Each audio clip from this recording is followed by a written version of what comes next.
नमस्कार and welcome back. Mumbai airport के ऊपर अटैक हुआ है अभी-अभी। जीपीएस स्पूफिंग की गई है जैसे दिल्ली में की गई थी और नोटम इश्यू कर दिया गया है, यानी कि जो भी फ्लाइट मुंबई में लैंड करेगी उसके ऊपर एक नज़र रखी जाएगी कि क्या उनको सिग्नल सही मिल रहे हैं। कुछ फ्लाइट्स को डाइवर्ट भी किया गया है। ये न्यूज़ ऑलरेडी आनी शुरू हो गई है कि भारत की जो स्काई है उसको हॉस्टेज बना दिया गया है। एक इनविजिबल वॉर है जो हमारे साथ शुरू हो गया आसमान के अंदर भी। और इसका ऑलरेडी ट्वीट भी आ गया है कि नोटम इश्यू हो गया। हमारे मुंबई में जो भी फ्लाइट लैंड करेगी इट इज बीइंग मॉनिटर्ड क्योंकि सिग्नल्स लूज हो रहे हैं। दोस्तों, अभी हो क्या रहा है, ये इनविजिबल अटैक जो भारत के ऊपर आपको दिखाई देता है ये शुरू हो गया है। मैं बार बार बोलता रहा, युद्ध हमारे गले तक आ चुका है। दुश्मन हमें टेस्ट कर रहा है, हम कहां कहां पे वनरेबल हैं। हमें पहले दिल्ली के एयरपोर्ट पे बिजी किया, हम वहां पे बिजी थे तो वहां पर बॉम्ब ब्लास्ट हो गया रेड फोर्ट के पास, और वहां से निकले तो मुंबई में शुरू हो गया। पूरे भारत में जाल बिछाया हुआ है और राहुल गांधी ने पहले बोल दिया था हाइड्रोजन बम मैं फोड़ने वाला हूं इस देश के अंदर। और अब हमारा आसमान, हमारे एयरपोर्ट हॉस्टेज बन गए हैं। आज अभी आधे घंटे पहले मुंबई का एयर स्पेस ने एक इमरजेंसी अलर्ट इशू किया। जीपीएस सिग्नल्स डिसरप्ट हो रहे हैं। पायलट्स अपने नेविगेशन सिस्टम के ऊपर ट्रस्ट ही नहीं कर पा रहे। उनको ये नहीं समझ आ रहा कि जो उनके पास जो सिग्नल आ रहे हैं वो सही है या गलत है। दोस्तों, ये कोई साइंस फिक्शन नहीं है, ये हो रहा है आज। और अगर आप इसको करेक्ट करेंगे तो बहुत बड़ा प्लान आपके सामने दिखाई देता है। जो डीजी हैं, डायरेक्टर जनरल हैं सिविल एविएशन के, जब नोटम इशू किया उन्होंने बोल दिया और जितने भी एयर मिशन हैं, मैं कोई मिलिट्री वाली मिशन की बात नहीं कर रहा हूँ। जो हमारे सिविल एविएशन के प्लेन्स हैं उनको 4 दिन के लिए नोटिस है कि you have to be careful कि कोई भी एयरक्राफ्ट जो मुंबई एयरपोर्ट के पास जाएगा उसके जीपीएस लूज हो सकते हैं और लूज हो भी रहे हैं। पायलट्स वार्न कर रहे हैं कि जो उनका नेविगेशन सिस्टम है वो फेल हो रहा है, यानी कि दे आर फ्लाइंग ब्लाइंडली। उनको ये नहीं समझ आ रहा कि वो लैंड कहां करे। वो सिस्टम जो प्लेन को गाइड करता है कि ग्राउंड के ऊपर सेफली लैंड कैसे करना है वो काम ही नहीं कर रहा। And what are they not telling you, ये है कि ये पहली बार नहीं हो रहा और मुंबई सिर्फ अकेला ही सिटी नहीं है जो टारगेट पर है। पिछले हफ्ते आपने देखा 7 दिन के लिए, 7 दिन पहले 7 दिन के लिए दिल्ली का इंदिरा गांधी इंटरनेशनल एयरपोर्ट, भारत का सबसे बिजी एयरपोर्ट, 8 करोड़ लोग ट्रेवल करते हैं वहां पर। 1500 से ज्यादा फ्लाइटें हैं जो हर रोज उड़ती हैं। और एक हफ्ते के लिए पायलट्स रिपोर्ट कर रहे थे समथिंग टेरिफाइंग कि जो उनका जीपीएस है उनको रॉन्ग डायरेक्शन दिखा रहा है, लोकेशन ही गलत है। यानी कि वो उड़ रहे हैं दिल्ली के ऊपर, वो दिखाता है उनका सिस्टम कि वो माउंटेन्स में घूम रहे हैं। उनकी स्क्रीन के ऊपर माउंटेन दिख रहे थे और नेविगेशन सिस्टम बता रहा था कि आप नेपाल के ऊपर उड़ रहे हैं, जबकि आदमी जो पायलट है वो दिल्ली के ऊपर लैंड करने की कोशिश कर रहा है, उसकी लोकेशन दिखती थी नेपाल की। इसको बोलते हैं जीपीएस स्पूफिंग कि अब हैं कहीं पर और दिखाते कहीं और हैं। हमारे सिस्टम को जैम नहीं किया जा रहा, स्पूफिंग की जा रही है। यानी कि कोई है जो फेक सैटेलाइट सिग्नल भेज रहा है हमारे पायलट्स को, हमारे एयरक्राफ्ट को ट्रिक किया जा रहा है बिलीव करने के लिए कि भाई वो नेपाल में है, अभी पहुंचे नहीं है, अभी और उड़ते रहो, ताकि उड़ते उड़ते शायद कहीं पाकिस्तान ना पहुंच जाए। 800 से ज्यादा फ्लाइट्स आपको मालूम है डाइवर्ट कर दी गई थी जयपुर की तरफ। और एयर ट्रैफिक कंट्रोल को कहां पर, भारत का बिजिएस्ट एयरपोर्ट दिल्ली का, उसको मैनुअल सिस्टम के ऊपर चलाना पड़ा।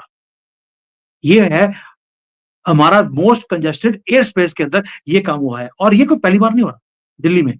रिपोर्ट अब हो रहा है 465 बार जीपीएस इंटरफेरेंस के इंसिडेंट्स ऑलरेडी हो चुके हैं पिछले 2 साल में।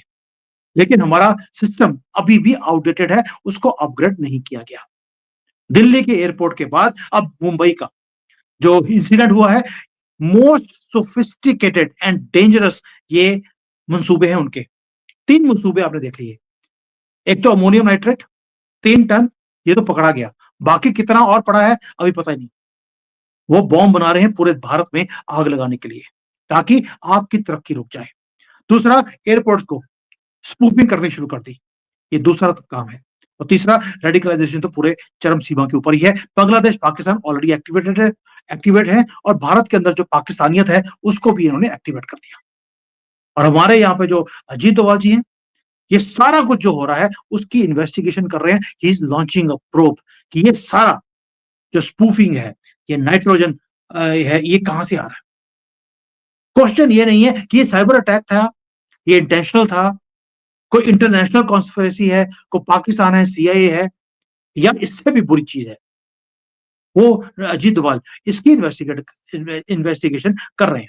बट अब सोच के देखिए कड़ियां, अब डॉट्स जोड़िए।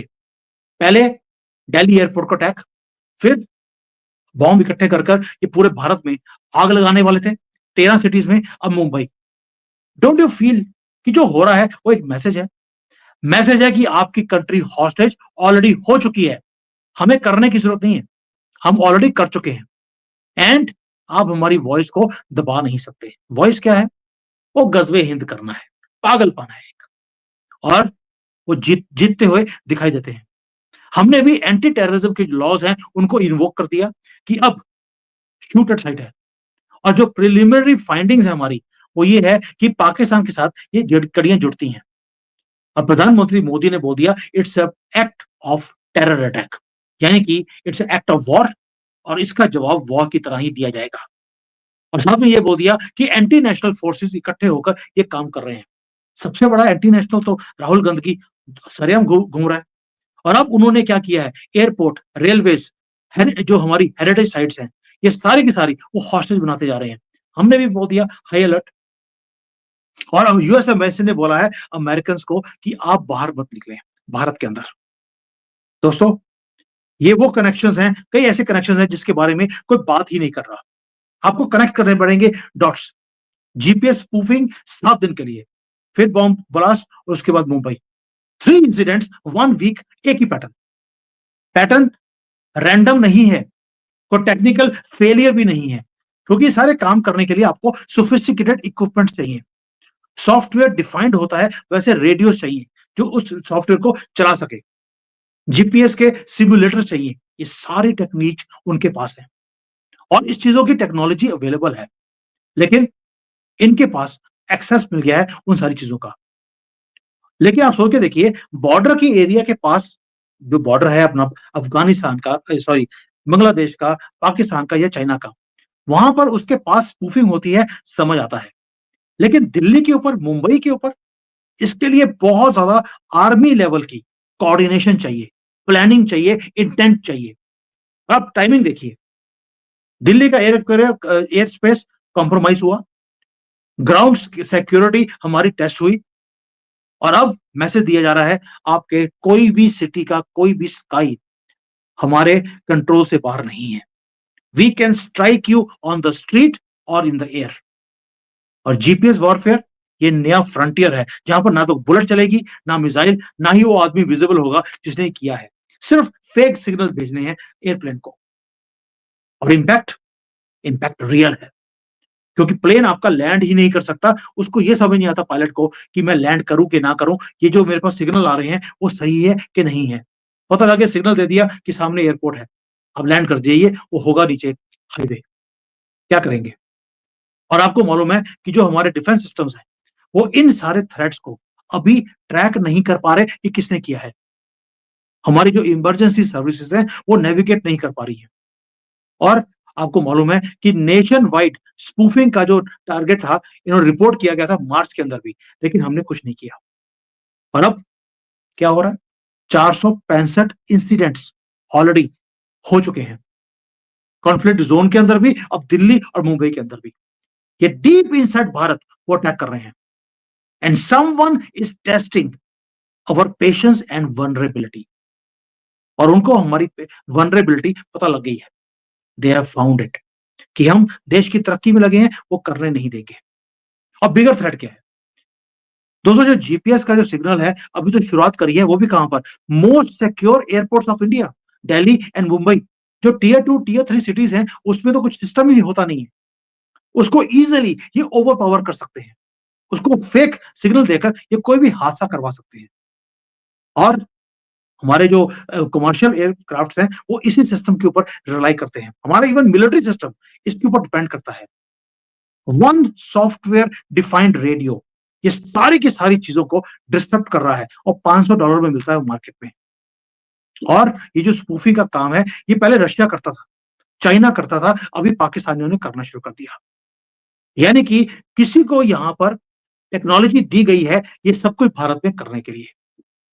और जो हमारा डीजीसीए है, डीजीसीए ने बोल दिया कि 10 मिनट जब लैंड करना है उससे पहले आपको रिपोर्ट करना पड़ेगा, आपकी कोई एनॉर्मली तो नहीं है, ताकि कोई हादसा ना हो जाए। और ये मैं बोल रहा हूं कि हमारे पास जो सिस्टम है आउटडेटेड है, ये मैं नहीं बोल रहा, पार्लियामेंट के अंदर अगस्त के अंदर हमारे जो मंत्री हैं एविएशन के, उन्होंने कंफर्म किया कि हमारा एयर डिफेंस सिस्टम या एयर ट्रैफिक सिस्टम सॉरी, वो आउटडेटेड है। हम साइबर वॉरफेयर के लिए एविएशन में अभी रेडी ही नहीं है। बट उतना वो नहीं है, हम रेडी हैं कि नहीं, वो हो जाएंगे। लेकिन मुंबई अभी अलर्ट पर है। दिल्ली की अभी इन्वेस्टिगेशन पूरी हुई नहीं, एविएशन स्पूफिंग की मुंबई का शुरू हो गया। 9 13 फैमिलीज ऑलरेडी, उनके लोग मारे गए, उनकी फैमिलीज का हाल देखिए, अभी वो स्यापा खत्म नहीं हुआ है। That means somewhere someone is attacking India through a invisible war and they are watching our response. वो टेस्ट कर रहे हैं हमारे डिफेंसेस को, हमारी वीकनेसेस को वो ढूंढने की कोशिश कर रहे हैं, और शायद उनको मिल भी गई है। और जो इनविजिबल वॉर है वो शुरू हो चुका है, हमारे आसमान में भी और हमारी सड़कों के ऊपर भी और गलियों में भी। गली गली में जिहादी बैठे हैं, वेट कर रहे हैं एक सिग्नल की। और राहुल गांधी पहले बोलता था यहां पर हाइड्रोजन बॉम्ब मैं फोड़ के रहूंगा, कैरोसिन छिड़का हुआ है, तीली लगानी है, उन्होंने लगा दी। आज जीपीएस स्पूफिंग किया है, कल क्या कुछ करेंगे ये राहुल गांधी और उसके 30 करोड़ जिहादी जो उसको प्यार करते हैं उनको पता है। और हमारे पास अभी आंसर्स ही नहीं है। We need answers fast. क्योंकि इस बार जो हुआ है वो तो महादेव ने बचा लिया हमें, कि हमें दिल्ली मुंबई दोनों तरफ हमें स्पूफिंग का पता लग गया। और जो वहां पर हादसा हुआ है, टेररिस्ट अटैक नहीं था, टेररिस्ट अटैक अभी करना था पूरे भारत में, 17 से लेकर 20 सिटीज के अंदर। दैट मीन्स इस बार तो बच गए आप, and next time it could be worse unless and until we do not take a permanent action. दोस्तों, ये है नया वॉरफेयर, और टारगेट 100 करोड़ इंसान जो इस देश में रहते हैं। रेजिन लिया है तो 10 लाख 20 लाख हिंदुओं को मारना है, पानी की टंकी में जहर घोल दीजिए। और अब अमोनियम नाइट्रेट से बॉम्ब्स पूरे भारत में, और अब फ्लाइट्स को गिरवाने की कोशिश। अब आप सोचिए, इसके बाद भी अब बोलेंगे सबका साथ सबका विकास, या ये स्यापा परमानेंटली खत्म करके इनको खत्म करेंगे। ये चॉइस अब हमारे रात्रियों की और गवर्नमेंट की, ये दोनों को करनी पड़ेगी। We have to take a decision. जो मैं बार बार बोलता हूं, चाइना का फॉर्मूला अपना लीजिए, और कोई आपके पास चारा नहीं है। और भाईचारा तो छोड़ दीजिए, ह्यूमन राइट्स ह्यूमंस के लिए, राक्षसों के लिए सिर्फ एक ही लैंग्वेज, राक्षसों का वध होता है। ये अब गवर्नमेंट को करना पड़ेगा। भाड़ में गया सुप्रीम कोर्ट और भाड़ में गया ह्यूमन राइट्स। जब वो ह्यूमन वाला काम नहीं करते, why are you taking this as आपकी रिस्पॉन्सिबिलिटी है कि इनको बचा के रखना है। खत्म कीजिए इस स्यापे को परमानेंटली, और उसका इलाज मैं बहुत बार वीडियोस में ऑलरेडी बता चुका हूं। Thank you. जय हिंद। वंदे मातरम।